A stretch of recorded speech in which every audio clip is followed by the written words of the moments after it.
Welcome back, one and all, to Hearthstone Lobby Legends Magic of Azeroth. Joining us for the final game of the day, finding out, as I've said, who the final 4 players joining us in tomorrow's last mega lobby shall be. All fans of XQN rejoicing after a turnaround with a second place in the previous game that we saw there. But still very much not out of the woods yet, as there are the vast majority of players still in with a very, very good shot at making it through to that top 4, but with varying point totals, which means there's going to be a huge array of strategies depending on how risky our players need to be, how lofty they need to set their heights, and whether they will go 1st or 8th in a truly last-ditch attempt to make it through. Yeah, Group A was almost a head-to-head that we followed through in Game 3 to see who would make that 4th spot. This is a tussle, Derek. It could be basically anybody going through here. I think if we maths it, it might even be actually anybody who goes through here. So we will be keeping eyes all over the place, which of course is Sottle's job today, which is great because Sottle loves looking at 8 different things at once. And criticising them all simultaneously, no doubt, knowing Sottle. Silently judging you from behind the screen. That does sound like our boy. I don't know about the silently part, honestly. But looking at this, yeah, I think that Torisan is worthy leader from what we've seen. I think Alex did a great job to scrounge together those 3 points last lobby to take himself into 2nd, which has put him in a great spot to just have to do the same again. Eastleaf, hard to tell, right? Because we don't know much about Eastleaf, and the first lobby he did it very well, but complete staff go to 6, buy good cards was what happened, and then let's see what he can do when he doesn't buy staff, go to 6, buy good cards. But everybody so far, at least the ones at the top in both groups, seem to be having really good understanding of the new meta.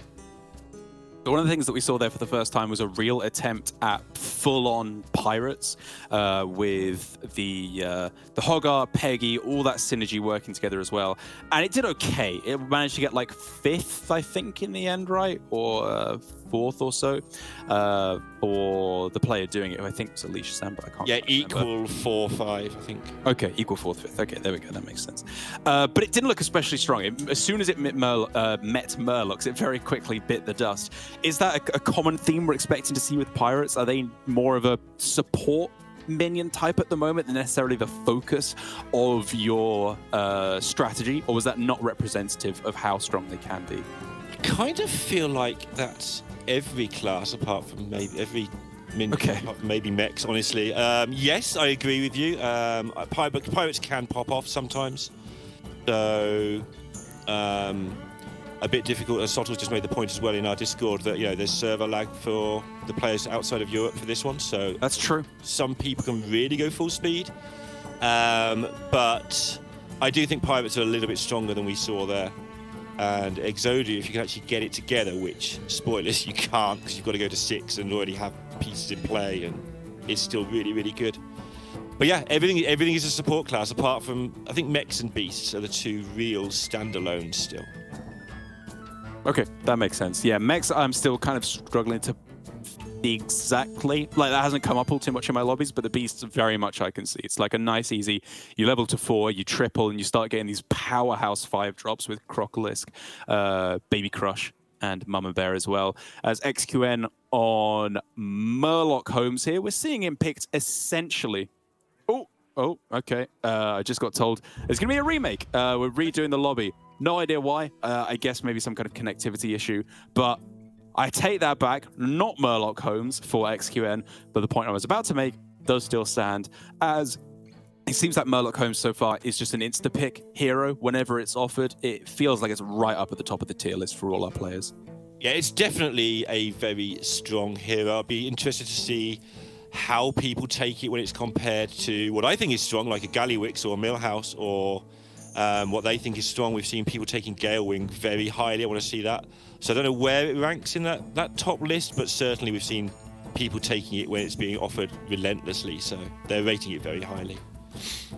Yeah. Just want to go back to your Beast versus Mechs thing. It's sort of the same thing, right? Like Mama Bear is just Omega Buster. Hydra is just Foe Reaper. the high health you get from mama bears is sort of the shields. They work out very similar. Not leapers. Leapers are their own thing, but regular, like your crocolisk is just your regenerating shields. It's Sure.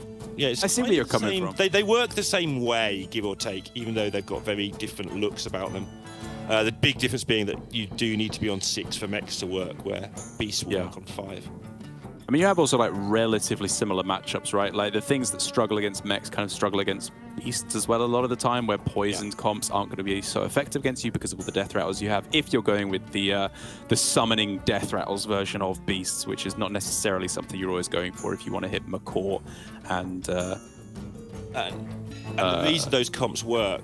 Sorry, just to cut you off because I'm. Please cut you off. Hey, the reason those comps work is you don't have to buy them all in one go. So you don't play Exodia because you have to have all the stuff or you lose, because otherwise you're hitting them with bad cards. But if you get a Mama Bear and a Parrot, you've just got a good minion on the board. If you get a Deflecto and an Omega Buster, you've just got a good minion on the board. Okay, Denathrius was taken over Millhouse here by XQN. Yeah, going from Murloc Holmes to Denathrius, the murdy to the murder investigator. That sounded better in your head, didn't it? It didn't sound like anything in my head because I was typing at the time and my brain just told me to say that.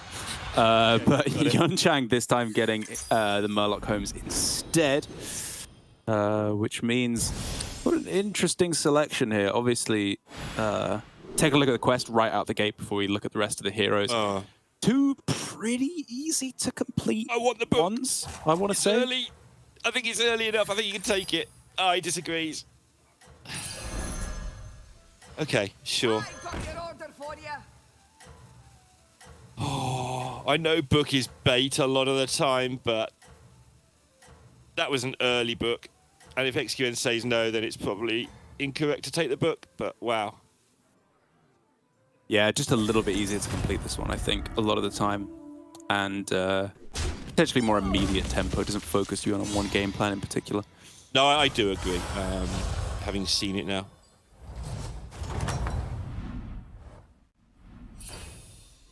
Okay.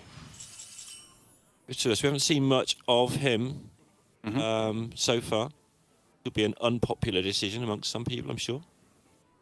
But he hasn't had much exciting going on, otherwise he would have shown more.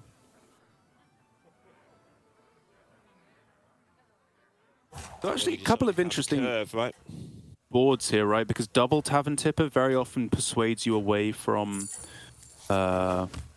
leveling and just floating that gold every turn, because 1, often not worth it, 2, does become worth it. But given you'd have to spend 2 turns waiting before you get the second one, I think it probably would have ended up on a level there, but it was close. I think when you have a my own opinion, when you have a 1 mana hero power, a 1 gold hero power, Tavern Tippers become really expensive. Okay.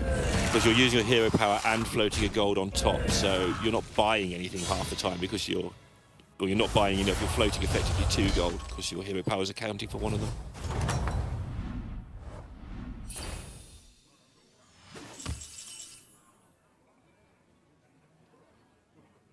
Okay.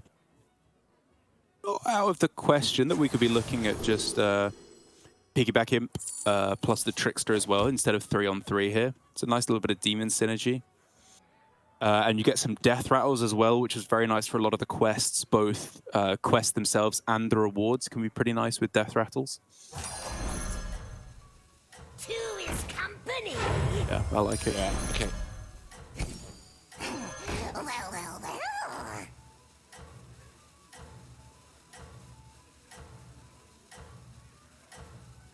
Leading up into quests for the following turn. Nobody going 3-on-3 this lobby, which means players will have a lot more idea about the direction they're going to be wanting to take with their quests.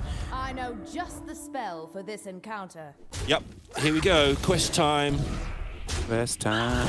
I have enjoyed watching the number of people. We haven't seen it so much in this lobby, but especially in the first lobby, people just holding stuff in their hand going into turn 6, so they've got all the versatility available to them. Very smart.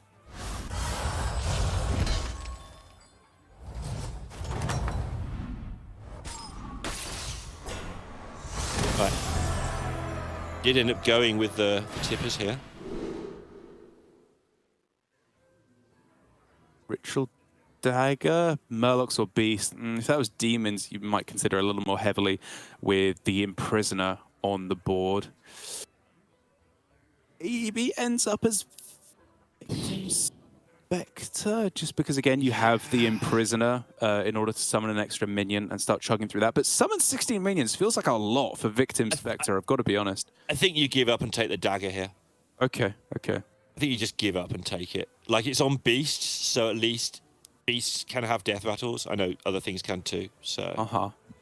I don't know. I don't like any of it. Me neither. Book's too slow. Spectre's expensive. Dagger's garbage. In a very exaggerated world. Oh, well, 2 people have already actually picked Victim Spectre in both Yun Chang and Penguin San, I believe.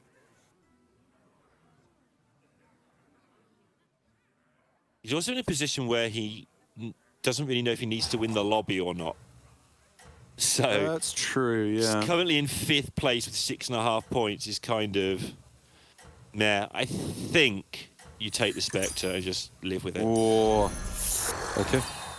Yeah. I see. The more immediately summons a few minions. Yeah.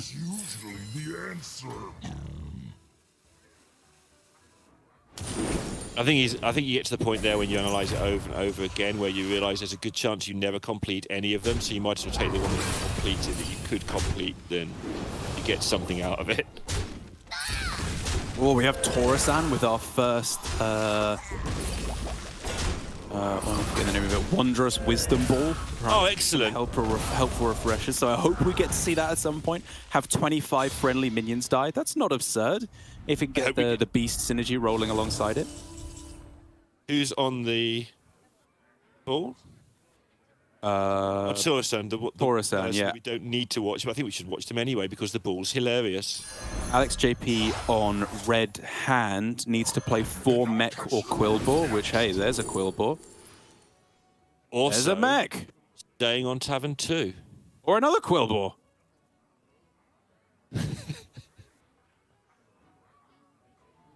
Blood gems for everyone. Yeah. You need to think about what you want to buff in hand, because you could, of course, like, buy the Golem. I don't think you want to level here, right? You want to get the buff as soon as you play something with the red hand. And I guess you just buff the Harvest Golem and get the immediate effect of the Banner Ball. Yeah, absolutely. Just anything, right? That's the reason we end up with these weird comps right now. It's quite often better just to have something than it is to have synergy. Yeah. We've seen a lot of comps where it's just bunch of numbers.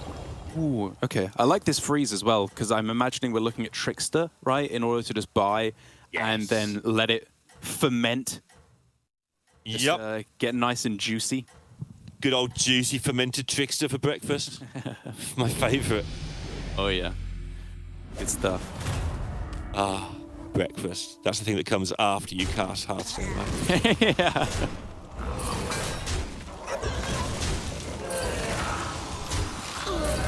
Oh, Sam. We're going to get to see it, Derek. I'm excited. Okay. It's a tie. But yeah, all the minions dying here. This is like 2 turns away. We're looking at the Wondrous Wisdom Ball, which is plenty of time in which to get it, especially at 38 health as he is right now. XQN currently right away at the bottom. His second quest is to increase a friendly minion stat 16 times, and then at the end of your turn, you... just henchmen, yeah? It's hench toys, yeah, whatever it is. That's a really difficult hench person. It is. I feel like they stat, like the number of minions you have to increase their stats is very, very high. A lot of the time. Yeah. Because, you know, there are ways that you can just cheese it. Like, if you get a Honcho out the gate and spam a bunch of Murlocs, it does it just instantly. Go to 6 and pick up Eliza and you're done. Sure. Yeah, exactly. It's over. Because going to 6 is so easy right now, right?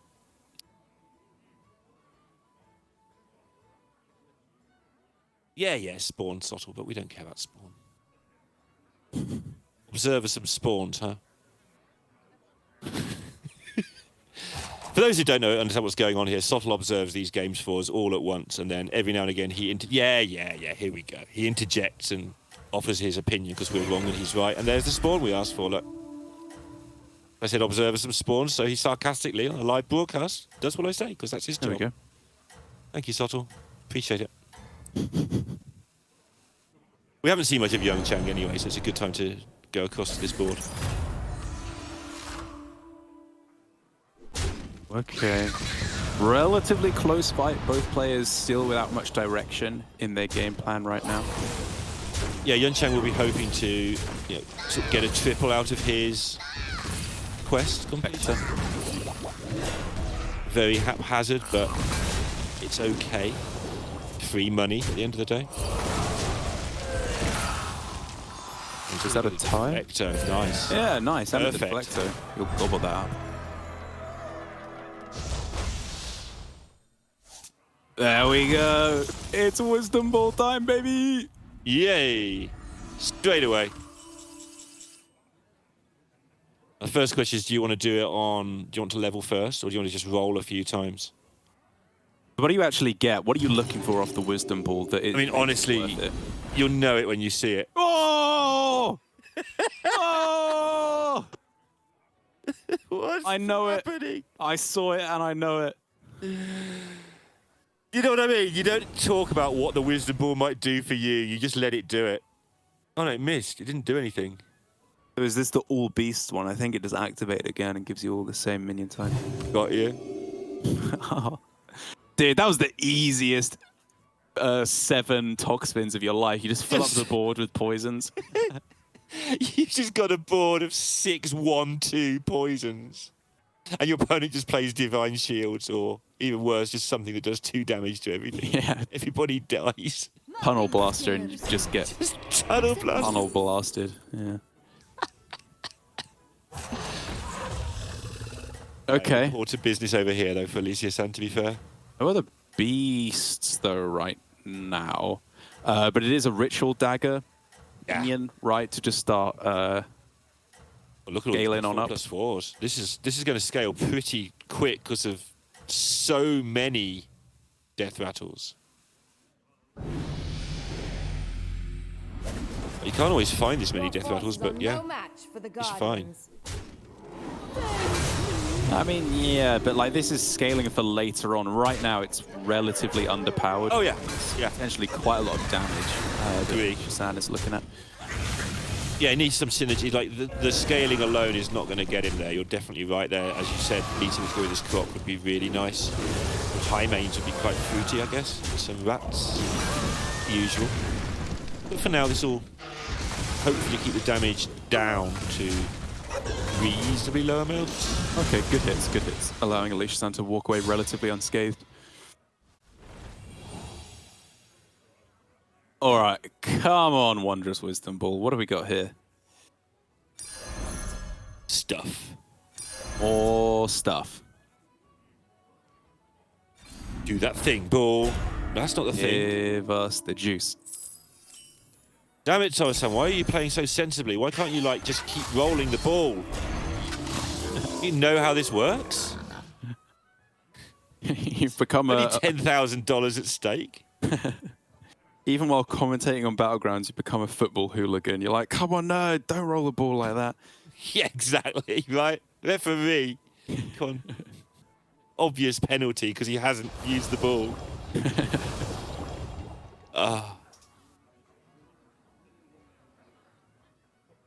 In fairness, though, just another sensible board. Yeah.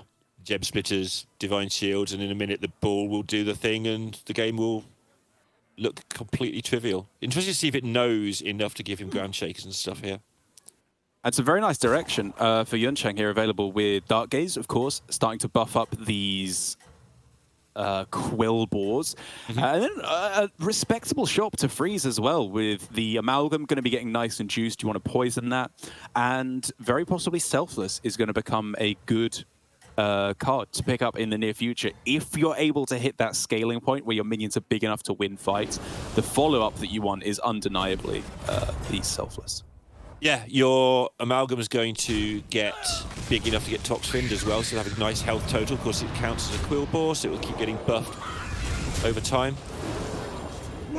So having a nice high health poisonous amalgam will be something worth having.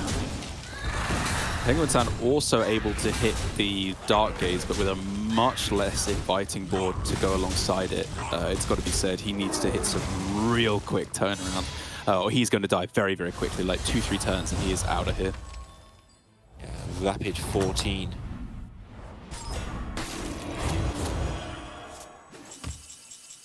Curious to see what he takes here, but we're going to see XQN hanging for another victory. Where is his board actually at? What's the strat leaning towards? Obviously, brand in hand means the world is your oyster. But as for right now, little lack of direction at this point. What is this? Murlocs is a way you could consider, but yeah, not really feeling it. Won the last state fight. of the boar on the right. It's big. The absolute state of it. Just ridiculous. This is going to generate a couple of gem, or a gem every turn. Just 1 minion XQN. I've been calling him it for years. Yeah, that's what we call him. Calling him it for years.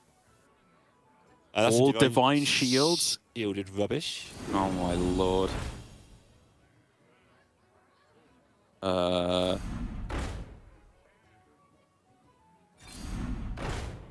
Come on, ball. No. These all suck. Come on, ball. We hyped you up so much, ball. You want Deflecto? Yeah. I mean, there's obvious synergy with Gem Splitters, but it's getting a little late, right, for all this Gem Splitter Divine Shield. Like, I don't know, turn 9. Yeah, I guess for the moment you're still happy to ride this along with the hero power as well to further bolster your stats. Yeah, you'll feel a lot happy about it if a Ground Shaker turns up and you have this board instead. Oh, yeah. Like, look at What this. he's trying to get. With a Hydra in hand to get juiced by the red hand as well. Your forces are no match. I wonder how long it's been in hand. You don't have to auto-play it, you can just keep it there until you feel threatened to just play this giant Hydra.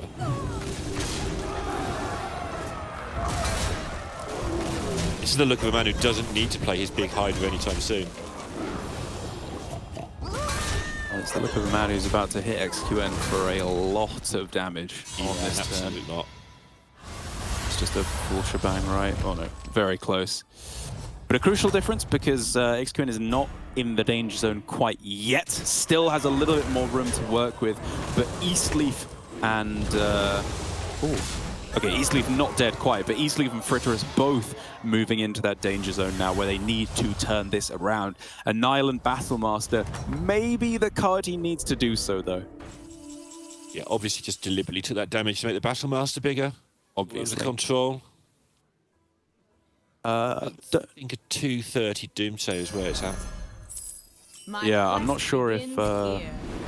Wow, he's taking a lease here. Oh, God, that seems ambitious. That seems very ambitious. Okay, this is a big deal, though, with the double Overseer. That's To huge. get large, fast. Yeah, yeah, and the Mind Mark on the Battlemaster is fantastic. That's definitely where you want to be pointing that. Yeah, this I mean, honestly, now. I just want to bite the bullet and say we messed up on this Elise and get it out of here. Right? Yeah, agree. Maybe not. Ooh. Bran Picky Eater? No, okay. Problem is, the second he plays anything to sell through to get the jug or something to go with it, it just gets eaten now. Right, yeah, of course. By the Azul. Well, there's your monkey. Try Okay, not well, to you eat really it. wanted it. So he's after that fell back, I understand, but... Maybe he's bigger than we're giving him credit for. I feel like he's not as big as he thinks he is in this particular lobby, but maybe he's fine. I mean, this Urzul has got massive on this turn. It is a huge Urzul, yeah. This is massively scaled.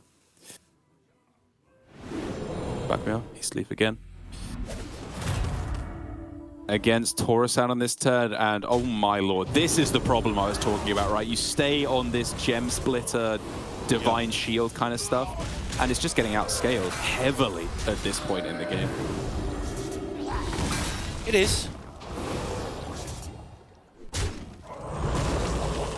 Yeah. Again, he's now sort of stuck there then. I think Ground Shaker's kind of the only out when you get to this spot. You're now stuck in, you know, the bed you made for yourself. Yeah, yeah. Well, that's you're not wrong. for us, but yeah. Just make your own bed and you're stuck in it. Sounds like a terrifying Doctor Who episode. Okay, actually quite close as well, to be fair, to Taurus-san there. That was a lot closer than I expected it to be. Maybe I'm underestimating the power of this synergy between the Divine Shields and the Gem Splitters. I mean, it's definitely not ideal. I mean, where he's at, we've seen how it's ideal when we see Alex's board, which is the same thing but proper. But also, you've got so much of it, you might as well try and make it work here. Is he taking Taunt? To taunt up the Mackerel? I mean, he's got to hope, really, that the ball... I don't think so. I think the ball just needs to behave itself and give him some... Okay, sure. Like that! There we go. That's triples. That's everything. Triples. Now he's got the other Mackerel as well. He might get a golden one, which actually wouldn't take. Or Bristle? Oh, Battle Master at 16 health. Yeah, probably not quite. The Divine Shield is the Divine Shield, but I don't know if he uses any of this. This is actually really complicated. How much more stuff do you want? Definitely want this. And now what do you replace the rat with? You have another Gem Splitter if you want it, or you can just roll and see if the ball looks after you again.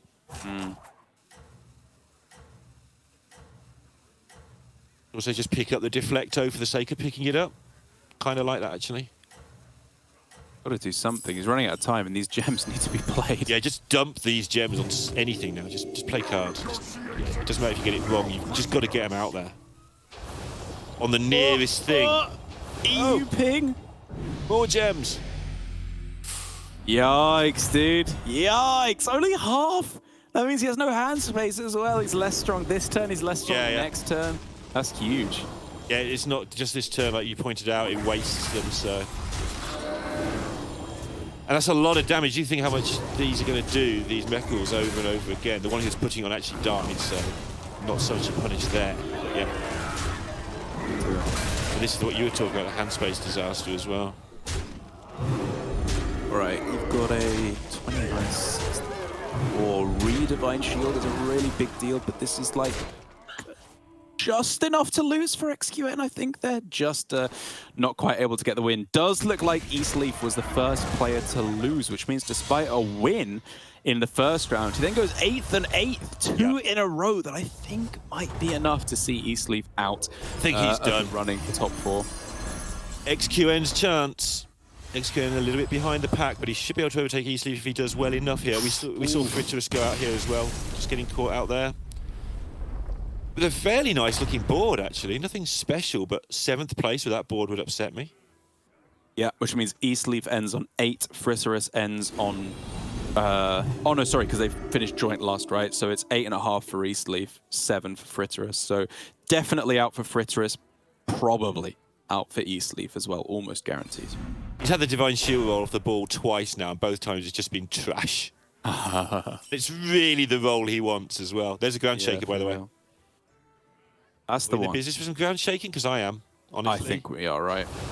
We take it, we probably don't play it until we roll once or twice more, right? Well, Tosan also doesn't need many more. Oh, unless you know. I think if you're Tosan here, because of the tournament situation, you just go all in every turn.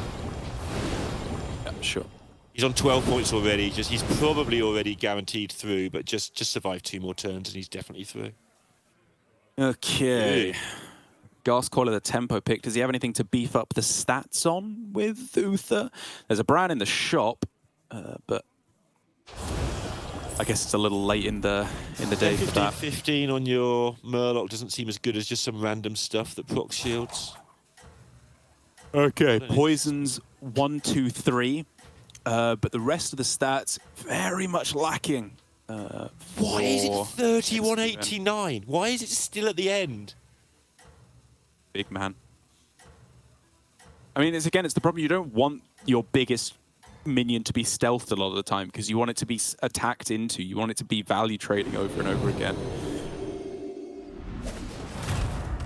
It's kind of the funny that conundrum. it's now just stuck on this board as a 33.99 just ball that's making 1 gem per turn. It is funny. Just there. Oh, No, this could be the end. Not the hits for XQN at all. He needs his 33.99 to go to the right and take out those 2 minions. He still loses, so Yeah, he'll still die even if he he takes just the put a both. shield there, unfortunately for him. Yep. End of the road for XQN, finishing in 6th, which I think Won't be guarantees enough. him out of the running for top 4. Yep, another XQN performance 3 times in a row. We've had the chance to see him now, but yeah, another one that he's not going to win. I'll still fight anyone who says he's not going to tournament stage. He has to play tournaments to get to this stage.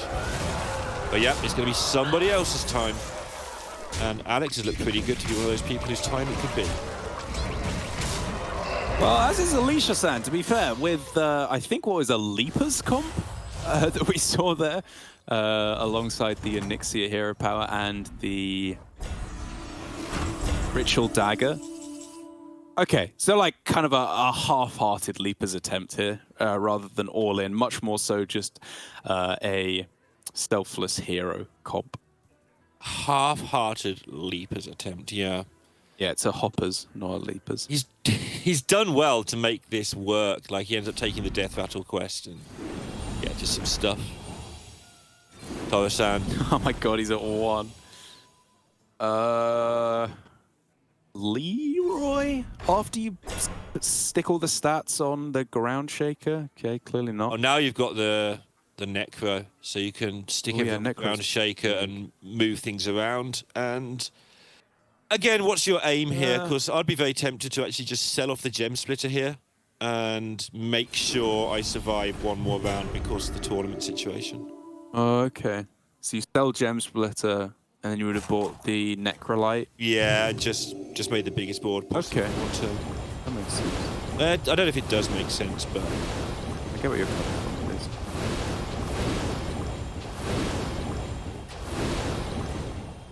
All right, a lot of attack, a lot of Divine Shields. It's going to have to be good enough for Toro-san, though. Unfortunately, his opponent has lots and lots of ways to get those little Death Rattle procs, obviously with all the Death Rattle minions of Alicia-san's own, and just the Onyxia Hero Power coming in pretty clutch, I think, to be able to mow through these mechas that could be so threatening.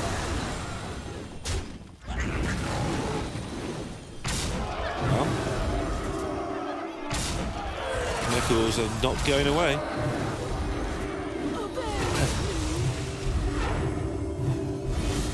It's going to be the world's longest fight. It's just, It really is. Okay. when I said that beasts and mechs are just the same thing, you see, this is why. Soul's not watching anymore. Don't blame him. It's a very boring fight. Wow, Alex still in it, actually. I think not falling down there. And Toro-san kind of undecided if he was going to win or not there.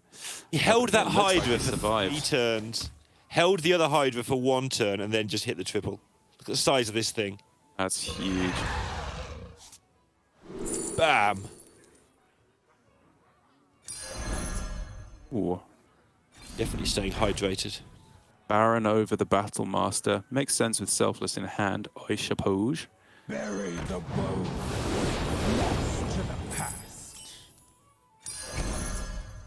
I'm feeling clutchy. It makes me laugh. This is something I just find amusing in Battlegrounds where good players play. It's like, yeah, make a massive thing, make a massive thing, make a massive thing. Oh, Jug, yeah, +2/+2. And make another massive thing. They just always To be pause fair to play the to, Jug. Right, and to be fair to Yunchang here, who we haven't seen in a while, last we saw him, I think he did hit the first Dark Gaze, right? Yes, he just Now hit got it, yeah. 4 of them with 1 gold and 1 regular, and he's scaling. He's scaling really, really hard on this over the last few turns, with Divine Shields to boot as well. The Amalgam, when he had that first Dark Gaze, I remember saying, hey, that might be okay for a poison. He'll slowly build up the health on it. It's built up a bit quicker than I expected, to be honest. Same. Up to 95. Looking to knock out Toro-san, who's on a relatively similar strat, but one that I think could not work quite well, because the power of this poison is going to be dampened quite heavily against all the divine shields, relying with the use of this Necrolite on going with a massive Mecharol instead.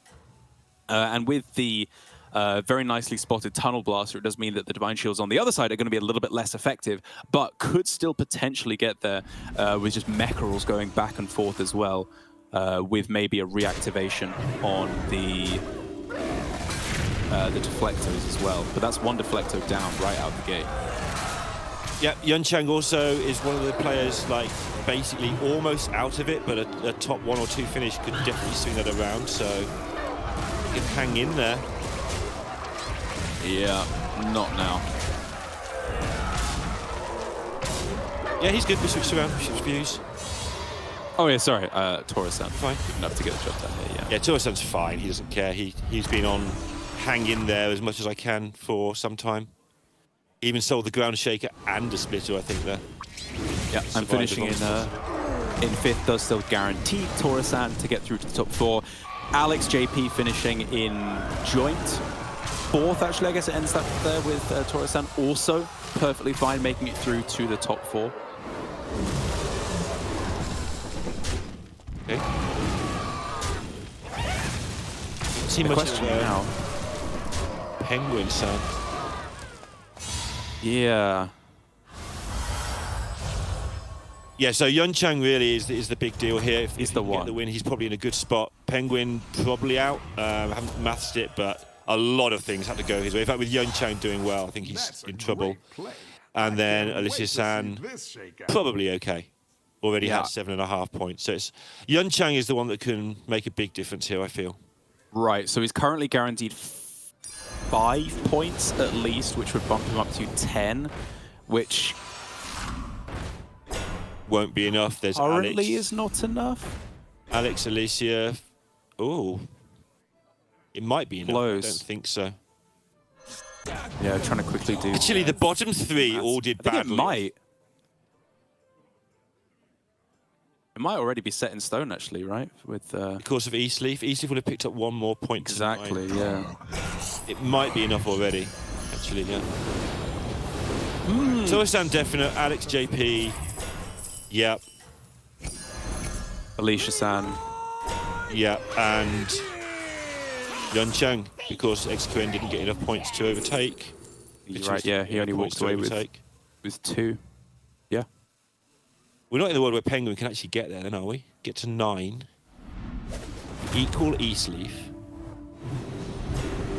No, because Yunchang would then have 10. Yeah, yeah. Yeah. Okay, so it's the 4 we just said. Sorry for just completely ignoring the action there. So yeah, trying to work we through needed the to do what, and we worked out that nobody needs to do anything. Oh, unfortunate death rattle timing there with the Divine Shield being very ineffectual indeed. But Penguin San's board is really blooming impressive here, right? Silly. Absolute Hydra. Look at it. Yeah.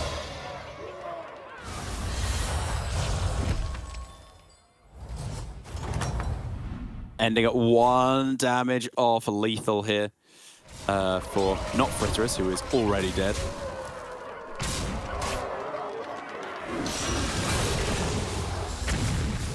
Yeah.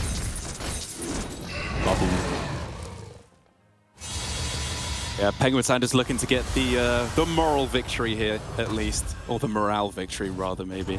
And finishing in 1st place, rather than the 7th and 8th that he's had in the last 2 rounds. Yeah, we saw that in the first lobby as well, right, with lighting. Again, I made the point then, I'll make it again. This is an ongoing series of tournaments, so setting up your legacy is much easier if you don't come 8th in every single lobby you play, even if you're already out the running. And nothing really happening on this shop, huh? Ooh, Uther to beef up your Baron. Not really enough room to make that a realistic possibility. Another Baron to try and hit the triple next turn. Yeah, I like the 2nd Baron, but he's looking for something a bit more ambitious. Or whatever it is, he did not find it.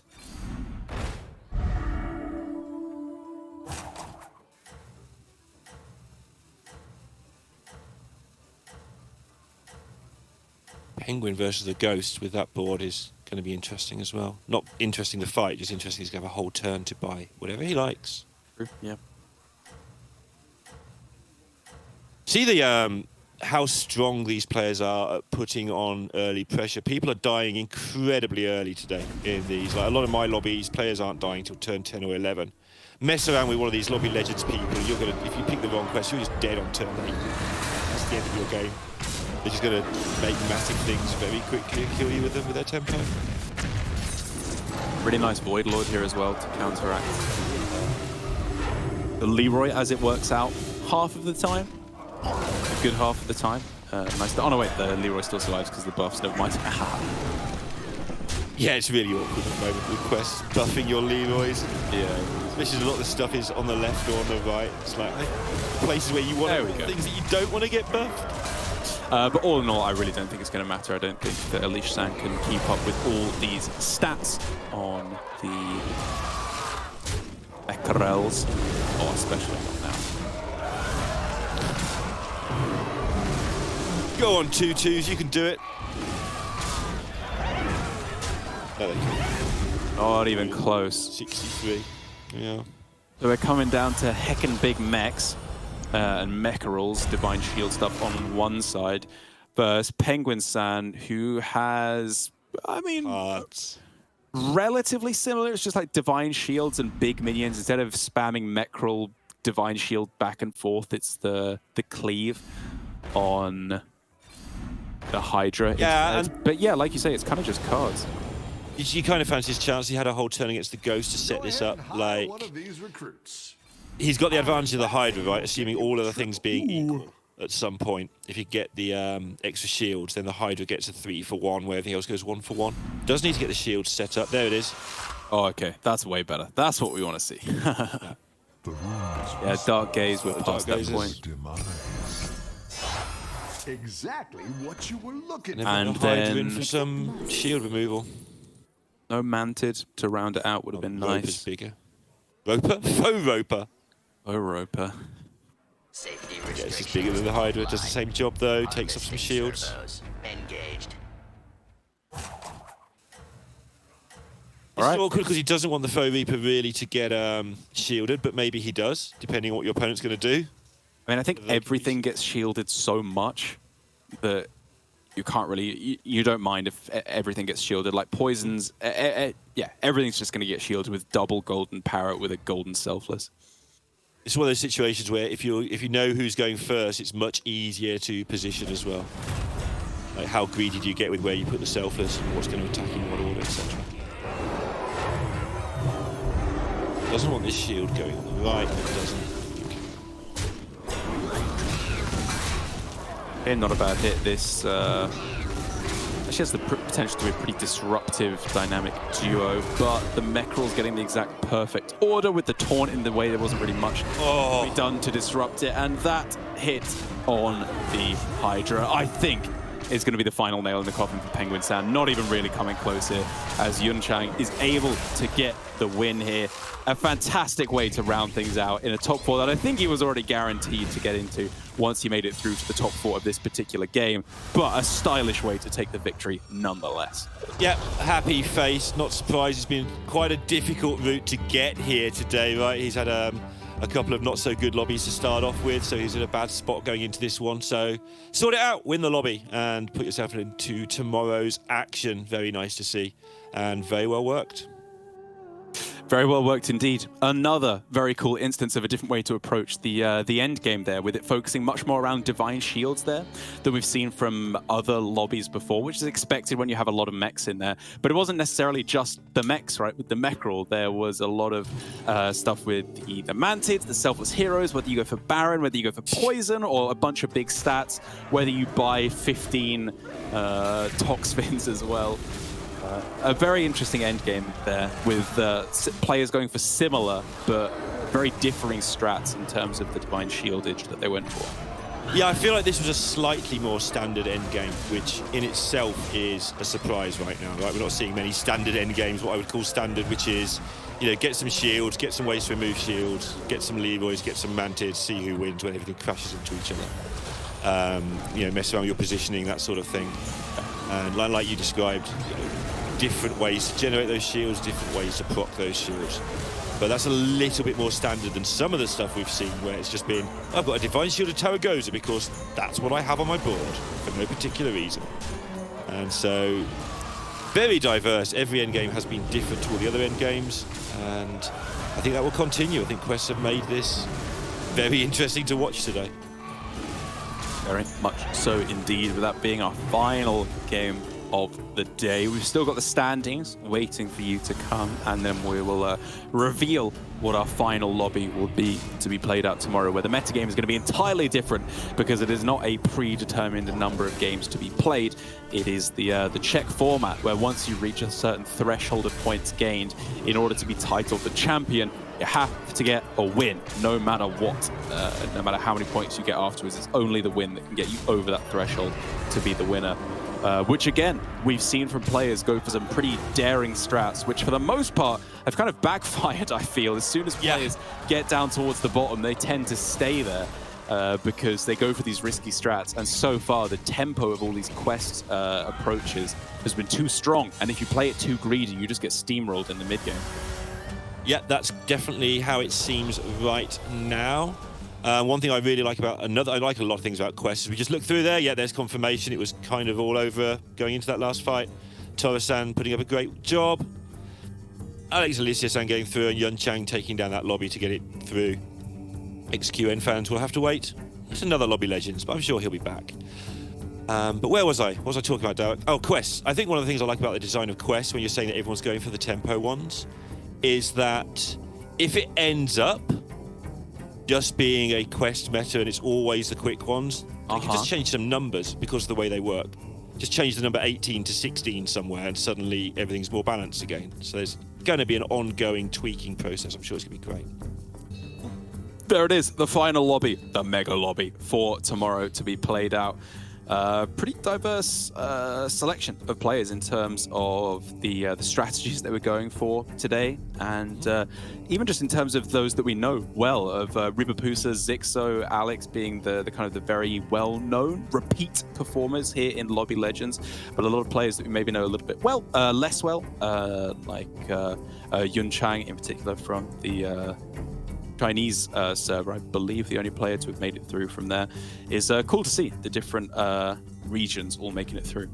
Yeah, and Zixo again made it through with that slight gamble, taking the devil, hoping it would be enough points. So personally glad to see him go through there with that decision, just because it was a brave decision to play safe, which is something I don't get to say and actually makes sense very often. Makes sense. It was a weird decision to play safe, and it worked out well for him mathematically. Yes, so a whole day's action tomorrow. Could be 4 lobbies, could be 15. We're just going to have to wait and see. Can't wait for that. Yeah, we shall indeed. An entirely different kettle of fish once we do get there.